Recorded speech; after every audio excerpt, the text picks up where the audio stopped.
There's some kind of bitter truth that you came across recently, something that maybe you knew the whole time, but you weren't really able to like conceptualize.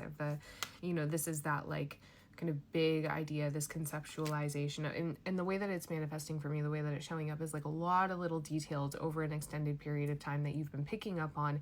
Maybe like your intuition was saying like, hey, like this is what it is. Your intuition has been close to you the whole time. Hey, pay attention. But it wasn't enough to, at least for you in your logical mind, it wasn't enough to justify the actions that your intuition were asking you to take. So what are we learning? So what did we learn?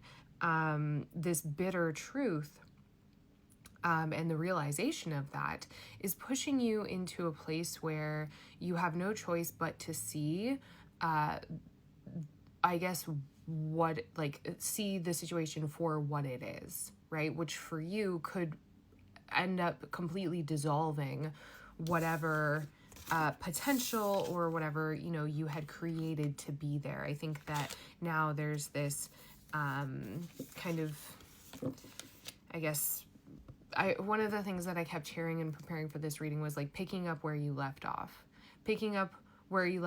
and kind of like, there was another thing that came through. It doesn't matter, but it's taking up the reins again. Something that you had that you set down that is now coming back to life, and this requires a little bit of fortitude, right? What this ending is opening up for you, okay, is a lot of potential and a lot of opportunity, but that potential and opportunity does require you to take action, which is something that you might feel reluctant to do right now because you're still in a grief state. I'm not going to sit here and tell you like you need to boss up, you need to do this, you need to do that, you need to do X, Y, Z. That's not what I'm here to tell you how to. I'm not going to tell you to do things that make you uncomfortable, right? You might be in a grief state right now because it's required of you. That might just be where you need to be, kid, and like that is okay, right? Nobody's really holding that against you. Nobody's really judging you for your process. It feels to me like a lot was lost here. However, your persistence and your consistency is kind of, what is the fuel for it, right? It is fueled by, I'm hearing like these words come through about like resentment and hate and fear. And what have you learned? I feel like I'm speaking to my collective who is kind of like waiting for the rug to be ripped out from under them, or waiting for the ball to drop, and so it keeps you from charity.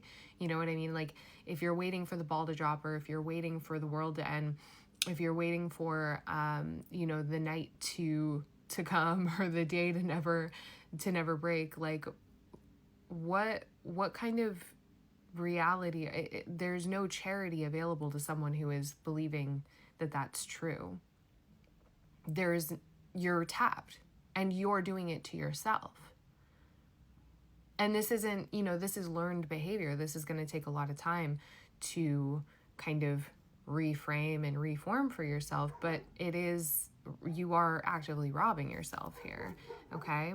5 of Wands, I think that you fight yourself on this quite a bit.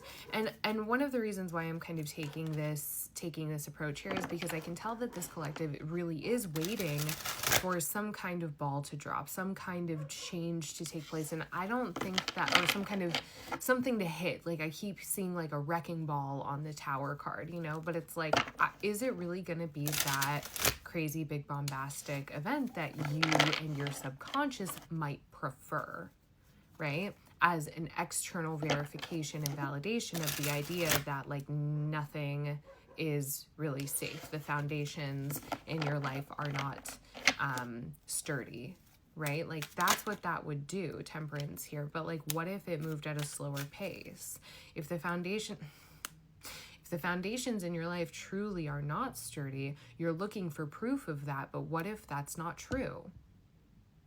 What if you have created a life for yourself that is more tempered, slower, more tolerable, right? More soft, more easeful than what maybe you would like to admit. Is this making sense?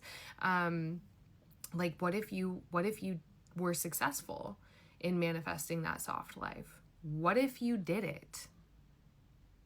Can you trust the prayers that you were sowing, right? What you were asking of the God of your understanding for so long? Can you trust that the God of your understanding did deliver? Can you trust that? That maybe he, they, she gave it to you.